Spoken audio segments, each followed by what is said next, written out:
First step, you're going to sign in to HMIS and then locate your client. This is a fake client, which is why it says client test.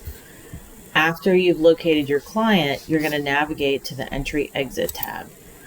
And there you will select, you will look for your program. Just pretend MoCo Program Transfer is the name of whatever program you work for, whether that's a PSH program or street outreach.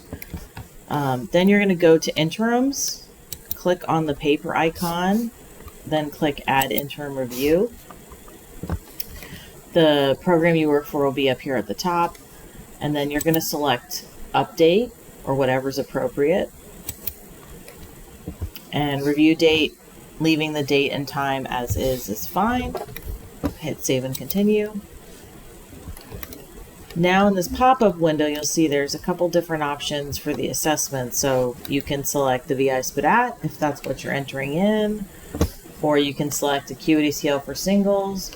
We're going to focus on the Acuity scale for singles because there's. So then you're going to see the screen for the Acuity scales. If there's any previous Acuity scales that have been completed, you're going to see them down here. Like this person, this test client had an Acuity scale done back in November of 2023.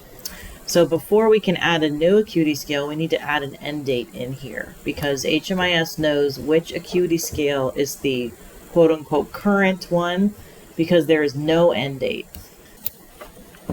So to add an end date, you're going to hit the pencil here to the left of the Acuity scale that already exists.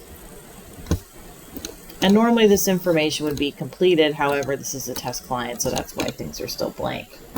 So you can see the start date's the same, and then the end date is going to be the yesterday, basically. So today is Monday, July 14th, so I'm going to put in Sunday, July 13th at the end date.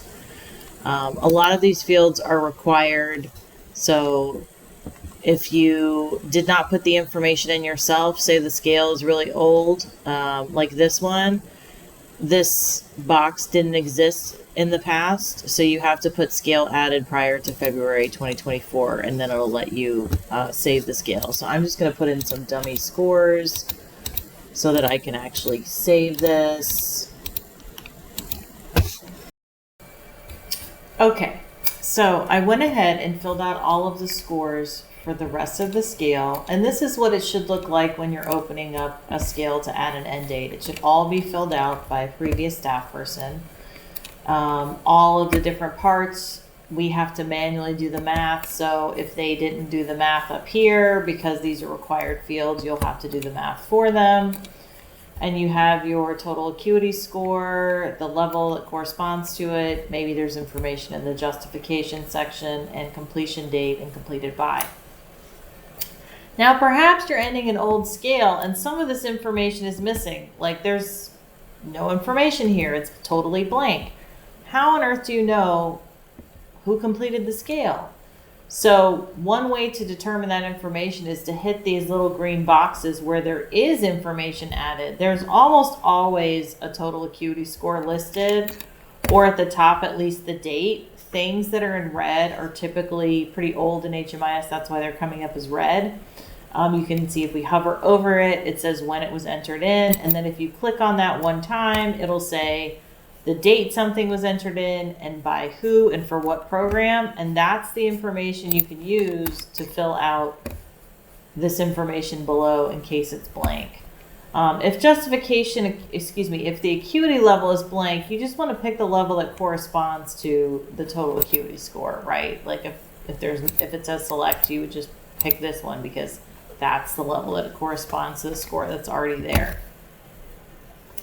So after you've double checked everything is completed by the previous staff person, and you shouldn't get any errors, and you've already added the date, you can hit save, and it'll bring you back to that entry exit screen. Now I went ahead and added a dummy acuity scale for this person, but we're going to pretend that today is 7/14, and after we added an end date here, we're going to go ahead and open up a new scale. Normally you would hit add to open a new scale, but since one fake one is already in there, I'm going to hit the pencil to open it up.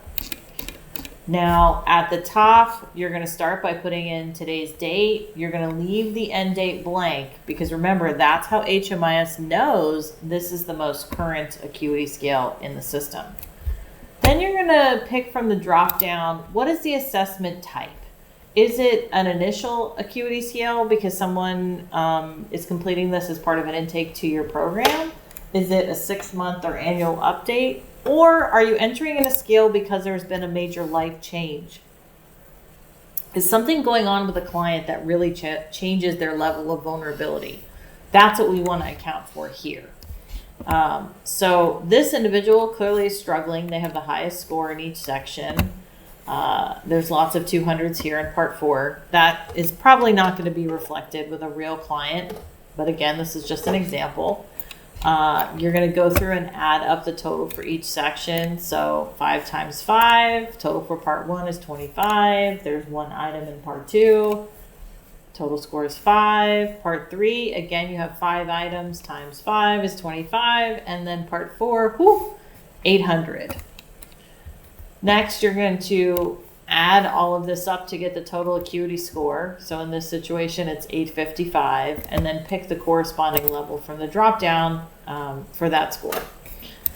Acuity justification section. So I think that adding in some information here is always relevant and helpful, whether it's for a fellow case manager, new case manager in the future, your supervisor, a contract monitor, or me as someone that's like checking assessments. Having a little blurb here will help me understand what's going on for the client. The only time it's absolutely required is if you enter in a 200 for any reason. So say I was completing the acuity justification section for mental health, right? Say mental health was the only 200. I'm putting in client struggles with mental health and why. They constantly need to be EAPed for paranoia, etc. So you want to add some detail, but you don't have to add so much detail. It's paragraph after paragraph, etc.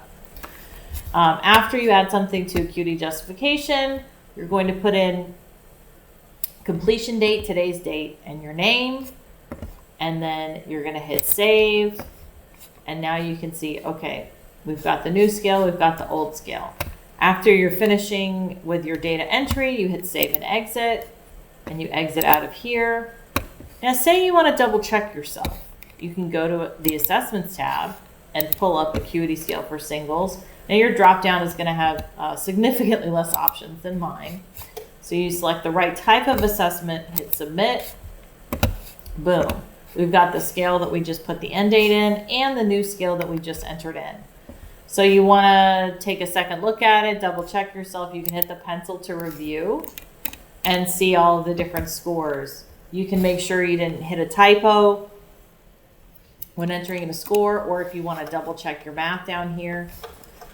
Lastly, if there's something here in the justification section that you think, ooh, I'd like to add one more sentence, or I double check myself and that's not exactly right, I need to make an edit, or 2, the correct way to do so is to hit cancel down here or X to close it out. So I know it's really tempting to make edits from the assessments tab or to add an acuity scale from the assessments tab. Again, that is not correct. Anything that you are adding or editing, you want to go via entry exit and an interim update. So you can pull the ones that were previously completed up by hitting the paper icon. Say you are noticing the same day, or you're noticing for something that was entered in yesterday that an edit needs to happen. You can hit the pencil and edit the interim update that's already there. But if there's something that's older than that, a week ago, a month ago, and you're fixing a typo or something, you're going to add an interim review and make a change that way. And then go through the process, open up the scale that needs to be edited. I am available if you have any questions about assessments, how to enter them in, how to score somebody, etc. Please don't hesitate to reach out. Thank you for your time today. Have a good one.